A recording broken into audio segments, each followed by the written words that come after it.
అందరికీ నమస్కారం. ఆర్పిఎల్ 6లో యథావిధిగా జరుగుతున్న ఇంటర్వ్యూ ప్రోగ్రాంలో ప్రస్తుతం మనతో పాటు మాట్లాడడానికి మన మధ్య సెల్వం ఇచ్చేస్తున్నారు. నమస్తే సెల్వం గారు. నమస్తే. ఎలా ఉన్నారు? బాగున్నాను. అందరికీ నమస్కారం. ఇంటర్వ్యూతో పురుషోత్తంతో మాట్లాడుతున్నాను. సరే, మేము ఎలాంటి ప్రశ్నలు అడిగినా కానీ యథార్థంగా సమాధానం చెప్పడానికి ప్రయత్నించాలని మనసారా కోరుకుంటున్నాము. అట్లే మీరు సమ్మతమేనా? సమ్మతమే. ఓకే. ప్రస్తుతం ఆర్పిఎల్ 6 2026లో ఏ టీం తరఫున మీరు ఆడబోతున్నారు? సచిన్ సెలెక్ట్. మీ కెప్టెన్ ఎవరండి? మాధవ్. సరే, మీ మొదటి ప్రశ్న. లాస్ట్ సీజన్ సూపర్గా పర్ఫార్మెన్స్ ఇచ్చారు, అప్పుడు సెల్వం అంటే ఏంటో చూపించేసా, లేదా ఇదేంటి ఇంకా చాలా చూడాల్సింది, ఈ రెండిట్లో ఏది అనిపించింది? లాస్ట్ సీజన్ సూపర్గా పర్ఫార్మెన్స్ ఇచ్చారు, అప్పుడు మీకు ఎలా అనిపించింది? సెల్వం అంటే ఏంటో చూపించేసా అనిపించిందా, లేదా ఇదేంటి ఇంకా చాలా ఉంది చూడాల్సింది అని అనిపించిందా? ఈ రెండిట్లో ఏది అనిపించింది మీకు? ఇంకా చాలా చూడాలి. ఇంకా చాలా చూడాలి. మీరు చూపిస్తారా ఈ సీజన్లో కూడా? చూపిస్తాను. ఓకే. తదుపరి ప్రశ్న. బౌలింగ్ వేయడం అనేది మీ పరంగా వరమా నైపుణ్యమా? నైపుణ్యం. ఎలా? ప్రాక్టీస్ వల్ల వస్తుంది. అంటే అది వరం కాదంటారా? వరం అనగా నైపుణ్యం వల్ల వచ్చేది వరం. వరం. ఆ నైపుణ్యాన్ని మీరు ఎలా పెంచుకోగలిగారు? ప్రాక్టీస్ వల్ల. ఆ ప్రాక్టీస్ మీకు వరం అయిందా? అట్లా అనుకోవచ్చు. అలా అనుకోవచ్చు. సంతోషం. మీ ఫ్రెండ్ని ఫైనల్కి రాకుండా ఆపేశారు లాస్ట్ సీజన్, వ్యక్తిగతంగా ఎంతవరకు బాధపడ్డారు? ఐ మీన్ జగదీష్ అన్న మీ వల్లే ఓడిపోయింది, ఎంతవరకు? చాలా దోస్తు, మీకు పక్కిళ్ళు, చిన్నప్పటి నుంచి అనేక సంవత్సరాలు ప్రయాణం చేస్తున్నారు, మీ వల్లనే ఆ టీం ఆగిపోయింది, ఫైనల్ రావాల్సిన మ్యాచ్. నాకైతే వ్యక్తిగతంగా ఎంతవరకు బాధపడ్డారు? నాకైతే ఆ టీం ఆడేటప్పుడు మా వల్ల ఓడిపోవడం వల్ల వాళ్ళు ఫైనల్కి రారన్న విషయం నాకు తెలియదు. మ్యాచ్గా మా టీంని ఆడినాము, గెలిచాము, అంతవరకు నాకు తెలుసు. ఒకవేళ ఓడిపోతే ఫైనల్కి రారు అని తెలుసుంటే వదిలేసి ఉంటారా? నా పరంగా ఇప్పుడు అలా జరగదు. మా టీం అంటే మీ దోస్తు కదండి. దోస్త్ అయినా మ్యాచ్ సెలవున ఇప్పుడు చేసుకుంటాడు కదా. ఉన్నా కూడా ఎప్పుడు కూడా మ్యాచ్గానే ఆడాలి. ఈసారి కూడా అదే పరంపరను కొనసాగిస్తారా? ఖచ్చితంగా. తదుపరి, మీరు ఎప్పుడు అరౌండ్ ద వికెట్ సైడ్ నుంచే బౌలింగ్ చేస్తారు, ఇంకో సైడ్ బౌలింగ్ చేయడం రాదా? అదే మీ వీక్నెస్? అది బ్యాట్స్మెన్ బట్టి మేము తీసుకునేది. లేదు, మేము చాలా సందర్భాలు చూస్తూ ఉన్నాం, leg side around the stick నుంచి వేస్తారు కానీ ఓవర్ ద స్టిక్ సైడ్ నుంచి ఎప్పుడు వేయడం లేదు. ఎందుకంటే మీరు బలమైనది ఆ పక్కేనా? అట్లే కదా, మన ప్రాక్టీస్ ఎలా అనుకూలిస్తుందో దాన్ని బట్టి. నాకెట్టా అనుకూలిస్తుంది. మీరు కారిక్ బాల్ అదే విధంగా వేస్తున్నారు, రబ్బర్ బాల్ అదే విధంగా వేస్తున్నారు, స్టిచ్డ్ బాల్ కూడా ఆ ఏరియానే చూస్ చేసుకుంటున్నారు. దానివల్ల పర్టికులర్ రీజన్ ఏంటి? రీజన్ అంటే నాకు ఆ విధంగా అలవాటైంది. బౌలింగ్లో లెగ్ కట్ని ఎంచుకోవడానికి కారణం ఏంటి? లెగ్ కట్ ఎంచుకోవడం వల్ల ప్రతి బ్యాట్స్మెన్ కూడా లెగ్లోనే కొట్టడానికి ప్రయత్నం చేస్తారు. కాబట్టి అతను కొట్టే ప్రతి బాల్ కూడా లెగ్లో కొట్టేటప్పుడు మనం లెగ్ కట్ వేస్తే రైట్ వస్తుంది, అట్నే క్యాచ్ వచ్చేదానికి అవకాశం రైట్ వస్తుంది. ఒక్కసారి కూడా మీరు ఆఫ్ కట్టర్స్ కానీ, బీమర్స్ కానీ, బౌన్సర్స్ కానీ వేయలేకపోవడానికి వెనక ఉన్న కారణం ఏంటి? చెప్పాను, నాకు అలవాటైంది ఇది. మీకు అలవాటైంది అది. కొత్తదాన్ని ఎప్పుడు ప్రయత్నించలేదా? ప్రయత్నించిన ఫెయిల్యూర్ అవుతూ వస్తున్నా, కాబట్టి నేను ఇట్నే లెగ్ కట్ మీకు సక్సెస్ఫుల్ అయింది. ఓకే. మీరు వేసే బాల్ అసలు రావాల్సిన ఎత్తులో రాదు, చాలా కిందికి వస్తుంది, దీని వెనక ఉన్న కారణం ఏంటి? మన బాల్ డెలివరీ చేసే దాన్ని బట్టి ఉంటుంది. అంటే మ్యాట్ని బట్టి అయితే కాదు, మ్యాట్ని బట్టి ఉంటుంది. మనం మ్యాట్ ఉన్నా కూడా మనం బాల్ ఎలా డెలివరీ చేస్తామో దాన్ని బట్టి బాల్ అనేది ఫ్లో అవుతుంది. మీ సమకాలీన బౌలర్లో ఎవరు కానీ ఆ టైప్ ఆఫ్ టెక్నికే యూజ్ చేయలేదు, మీకు మాత్రమే ఎలా సాధ్యమవుతుంది? ఎలా పట్టుకుంటారు, ఎలా డెలివరీ చేస్తారు? మా కోసం లేదా జూనియర్స్ కోసం ఏమన్నా కొంచెం వివరించలేదు. నేను ఎప్పటి నుంచి చేసేది ఆ టైప్లో చేస్తున్నాను, కాబట్టి నాకు ఆ విధంగా సెట్ అయింది, కాబట్టి ఆ విధంగా వేయగలుగుతున్నాను. సాధారణంగా 2 వేలతో పట్టుకుంటారు బాల్, మీరు మాత్రం ప్రత్యేకంగా 3 వేలతో పట్టుకోవడానికి కారణం ఏంటి? అది లెగ్ కట్ చేయడానికి, లెగ్ కట్ వేయడానికి ఇచ్చేస్తాం. అంటే ఇప్పుడు ఇది పట్టుకున్నాం కదా, ఇదైతే మనం కేసు వేస్తాం, ఎట్టేసాం తిరిగి. ఓకే. గ్రిప్ని బేస్ చేసుకుని చాలా సంతోషం, మంచి యూస్ఫుల్ మ్యాటర్. స్టంప్ లైన్లో వికెట్ టు వికెట్ మాత్రమే వేసి అవుట్ చేస్తున్నారు. చాలా ప్రాముఖ్యమైన విషయం. స్టంప్ లైన్లో first wicket, second wicket, third wicket, ఈ లైన్లో వికెట్ టు వికెట్ మాత్రం వేసి అవుట్ చేస్తున్నారు. మరో సైడ్ ఎందుకు వేయలేకపోతున్నారు? మనం దేన్ని చూసి చేస్తామో దాన్ని బట్టి 8 గంటల బాల్ డెలివరీ అయిపోతుంది. లెగ్ చూసి వేసిన నేను వేసేది ఇప్పుడు లెగ్ స్టిక్ నుంచి వేస్తాను. లెగ్ స్టిక్ నుంచి వేసినప్పుడు అది మిడిల్ ప్లస్ రైట్ స్టిక్ ఆ మీదుగా పోతుంది కాబట్టి ఆ విధంగానే బాల్ కొత్తగా గ్రీజ్లోకి వచ్చే ఒక బ్యాట్స్మెన్ని మీరు ఎలా అర్థం చేసుకుంటారు? ఉదాహరణకి చూసే చూపు ఆధారంగానా, నిలబడే పొజిషన్ ఆధారంగానా, లేదా బ్యాట్ను పట్టుకునే విధానమా, ఏది? బ్యాట్ను పట్టుకునే విధంగా నిలబడే విధంగా బ్యాట్ పట్టుకునే విధంగా తిరిగి ఆయన ఎట్లా తిరుగుతాడు దాన్ని బట్టి మనం అర్థం చేసుకుని వేస్తాం. దాన్ని బట్టి మూడింటిని బట్టి మీరు అర్థం చేసుకుని వేస్తారు. తదుపరి దూర్వాసుల మామగారు మీరు ఆడినప్పుడు కెప్టెన్. 6 నెలల క్రికెట్కి ఏ కారణం చేత మిమ్మల్ని గ్రౌండ్లో కూడా అనుమతించలేదు?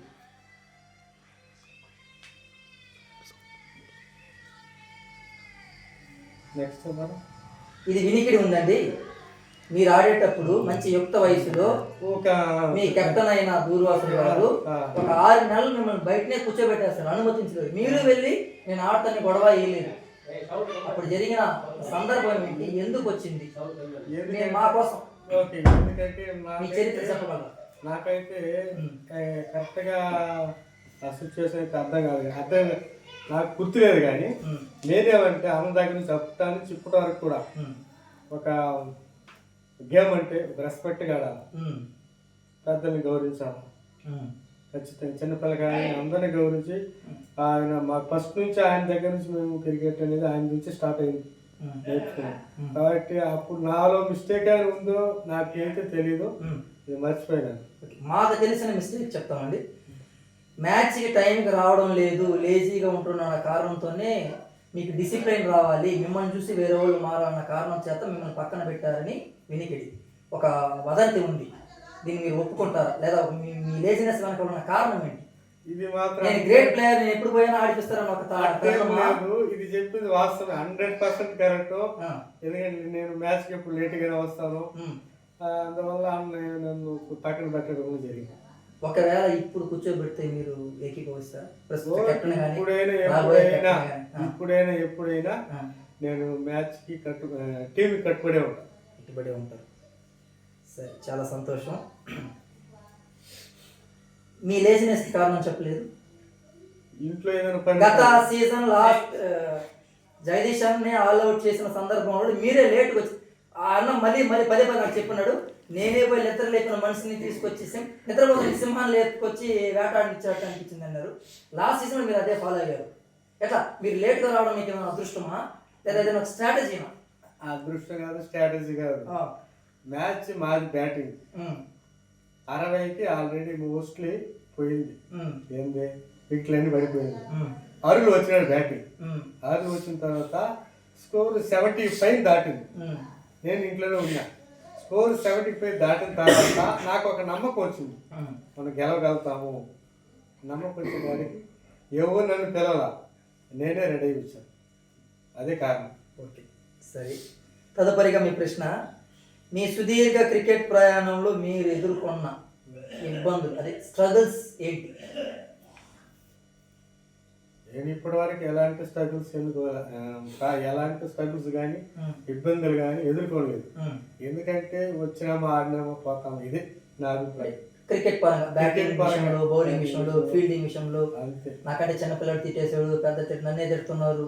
నాకు మీకు మా బ్యాటింగ్ ఆడే కెపాసిటీ ఉన్నా కానీ మీరు చాలా ఓపెనర్ ఆడిన సందర్భాలు కూడా ఉన్నాయి. నన్ను గుర్తించడం లేదు, ఇట్లాంటివి ఏమైనా ఎప్పుడైనా కొంత లోపల బాధపడిన సందర్భాలు ఏమైనా? అలాంటివి ఏం లేదు. ఎందుకంటే నేను బౌలింగ్ వేయడానికి ప్రయత్నం చేస్తాను. బ్యాటింగ్ అనేది చాలా తక్కువే నేను ఆడడం. కాబట్టి బ్యాట్స్మెన్ అంతా ముందుగానే వాళ్ళు స్కోరు చేయడము, స్కోర్ ఎక్కువగా చేయడం వాళ్ళు జరుగుతుంది. కాబట్టి నేనేమంటే బౌలింగ్ వేయడానికి ప్రయత్నం చేస్తాను, కంట్రోల్ చేయాలని మ్యాచ్ని. ఆ విధంతో నేను వెళ్తున్నాను. పొట్టికొన్న మీరు బౌలింగ్కి సాధారణంగా అనుకూలించరు, ఫాస్ట్ బౌలింగ్కి. ఒక బ్యాట్స్మెన్గా వచ్చిండొచ్చు, లేదా స్పిన్నర్గా తయారుండొచ్చు. మీరు ఫాస్ట్ సీమ్ బౌలింగ్ ఎందుకు ఎంచుకున్నారు? అది స్టార్టింగ్ నుంచి అలా ప్రారంభమైంది. మిమ్మల్ని అలా మోటివేట్ చేసిన వ్యక్తి ఎవరండి? మోటివేట్ కాదు, నేను స్టార్టింగ్ నుంచి అలానే ప్రాక్టీస్ చేసిన. నేను మ్యాచ్ అంటే క్రికెట్ ఆడుకునేటప్పటి నుంచి నేను ఫాస్ట్ బౌలర్గానే ప్రారంభించాను. ప్రప్రథమైన మీ క్రికెట్ గురువు ఎవరు? మొట్టమొదటి మీ క్రికెట్ గురువు దూర్వాసల్ గారు. ఎందుకు అతను మీరు గురువుగా ఎంచుకోవాల్సిన? ఎందుకంటే మేము అతను మిమ్మల్ని ఎందుకు శిష్యుడిగా చూశాడు? అతడు నన్ను శిష్యుడిగా అంగీకరించడం లేదు నాకు తెలియదు, కానీ నేను మాత్రం అతన్ని గురువుగానే అంగీకరిస్తున్నా. ఎందుకంటే మేము ఆడుకునే రోజుల్లో చిన్న వయసు, నేను 7th క్లాస్ స్టార్ట్ చేస్తాను క్రికెట్ ఆడడానికి. అప్పటి నుంచి ఇప్పటి వరకు ఆయన సహకారం కానీ, మ్యాచ్లు వేరే దగ్గర ఆడిపించడం కానీ, అక్కడ ఫైనాన్స్ పరంగా మేనేజ్ చేయడం కానీ, ఏదైనా ప్రాబ్లం వచ్చినా సాల్వ్ చేయడం కానీ, ఇదంతా కూడా అన్న ఫస్ట్ స్టార్టింగ్ నుంచే మేము నేర్చుకున్న రోజుల నుంచే ఆయన చేసుకుంటా వచ్చాడు. ఆయనలో ఉండే క్వాలిటీ కానీ ఇవన్నీ నేను చూసిన తర్వాత గురువు గారు ప్లస్ ఒక క్రికెట్ మన గ్రామంలో ఏర్పడడానికి మెయిన్ కారణము అన్నయ్య. సరే, ప్రస్తుతం మీరు ఎవరికి గురువుగా ఉన్నారు? మీ శిష్యులు ఎవరు? ఎవరు గురువు లేదు, నాకు శిష్యులు ఎవరు లేదు. కొన్ని ఇంట్రెస్ట్ ఏమైనా ఉందా కోచింగ్ ఇవ్వడానికి? బౌలింగ్ ఎవరైనా మిమ్మల్ని అప్రోచ్ అయితే సందేహాలు అడిగినప్పుడు కానీ? సందేహాలు ఉంటే నేను చెప్పగలుగుతానే కానీ ఎవరికి గురువుగా ఉండాలనుకోవడం లేదు. మీ దగ్గరకు వచ్చినా కానీ సలహా అడగడానికి ఖచ్చితంగా చెప్తాను. రాయపేడి క్రికెట్ ప్లేయర్స్లలో మీకు నచ్చిన బ్యాట్స్మెన్ ఎవరు ప్రస్తుతం, లేదా మొత్తం మీద మీ సీనియర్స్లో, మా ఏజ్లో ప్రస్తుతం ఉన్న పిల్లల్లో ఇట్లా ముగ్గురైనా చెప్పండి, లేదా మొత్తం మీద నాకు అతను ఆట తీరు బాగా నచ్చింది అన్న ఒక ముగ్గురు ఉన్నారు. ఓకే, చెప్పండి. ఫస్ట్ బాగా ఆడగలిగిన వ్యక్తి, చూసి ఆడిన వ్యక్తి అంగు. నేను బౌలింగ్ వేసిన అంగు పురుషోత్తం సీనియర్. జూనియర్లో వస్తే తమ్ముడు పేరు బాను. బాగా ఎక్సలెంట్గా ఆడతారు. మీ తరంలో ఎవరైనా? మా తరంలో మీరు ఆడిన టీంలో బుజ్జిబాబు గారు బాగా బ్యాటింగ్ అనేది ఆడతారు. ఓకే, తదుపరిగా మీలాగా బౌలింగ్ చేయగల సమర్థం మన విలేజ్లో ఎవరికి ఉంది? అందరికీ ఉంది లేదండి, మీ మనసులో ఎవరికో ఉంటుంది కదా, ఇతను అలాగే చేస్తున్నాడు, లేదా ఇతను అలాగే రావచ్చు, నాకంటే బాగా వేయగలిగిన వ్యక్తి ఉంటాడు. అతని పేరు పురుషోత్తం. నేను ఇంటర్వ్యూ చేస్తున్నాను, నన్ను ఎవరైనా పొగడానికి అట్టేం లేదు. నేను బౌలింగ్ చేస్తున్నాను కదా, బౌలింగ్ చేసే సామర్థ్యము, ఆ స్టెప్స్ అనేది మనకు తెలుస్తుంది కాబట్టి దాన్ని బట్టి నేను చెప్పగలిగితే ఆ టైప్ ఆఫ్ లో పురుషోత్తం వేయగలుగుతాడు. పురుషోత్తం బౌలింగ్ లో మీకు నచ్చిన అంశాలు ఏంటి? Line and length. ఓకే, తదుపరి ప్రశ్న.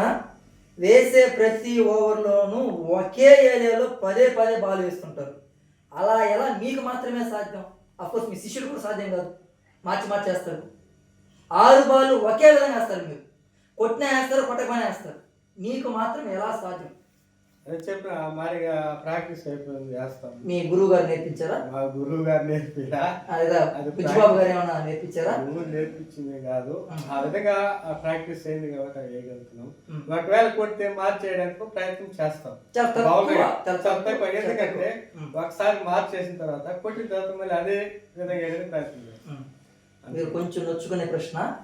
పర్వాలేదు. అదే బాల్ ఎన్ని 6లు కొట్టినా అక్కడే వస్తుంటారు, మీరు వేసే బాల్ 6 కొట్టినా కానీ అక్కడే వేస్తుంటారు. అదే బాల్కి అక్కడే వికెట్ తీస్తుంటారు, అది ఎలా సార్? 6 అదే బాల్కి ఇస్తారు, అదే బాల్కి వికెట్ తీస్తున్నారు. ఏం మాత్రం లైన్ అండ్ లెంత్ కానీ, హైట్ కానీ, స్పీడ్ కానీ, లేదా స్లెడ్జింగ్ కానీ ఏది ఉండదు.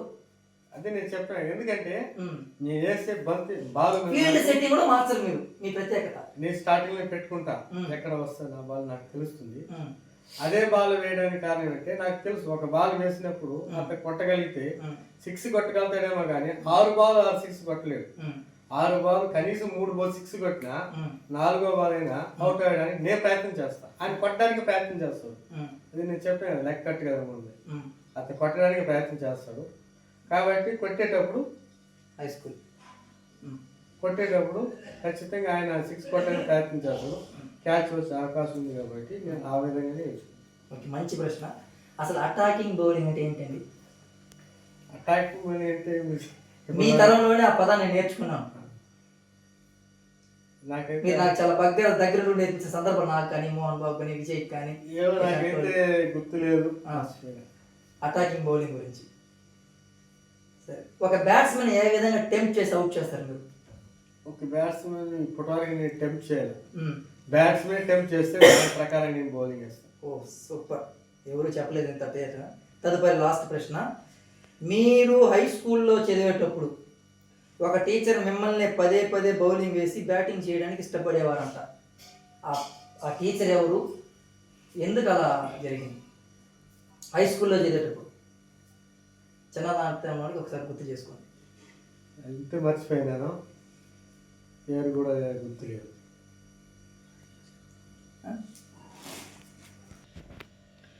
మీరు హై స్కూల్లో చదివేటప్పుడు ఒక టీచర్ మిమ్మల్ని పదే బౌలింగ్ వేసి బ్యాటింగ్ చేయడానికి ఇష్టపడేవారంట. ఆ టీచర్ ఎవరు, ఎందుకు అలా చేశారు? ఆయన పేరు బోస్ సార్.